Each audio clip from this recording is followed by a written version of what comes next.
Aku ki rong payu-payu. Kowe kudune gelem karo aku, wis ayu aku berpendidikan tinggi. Aku nek kon rabi karo kowe emoh, nek kon nyoblos aku gelem. Heh? Nek arep nyoblos ya kudu rabi padake. Rambutmu putih petak kuwi artine padha karo kesucian cintaku padamu, Broto. Kowe kudu reti.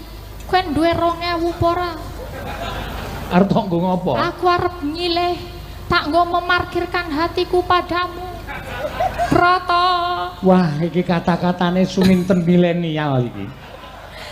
Njaluk dit 2000 barang nggo markir atimu ning atiku ora ana tempate parkir. Apa ora ana? Ora ana.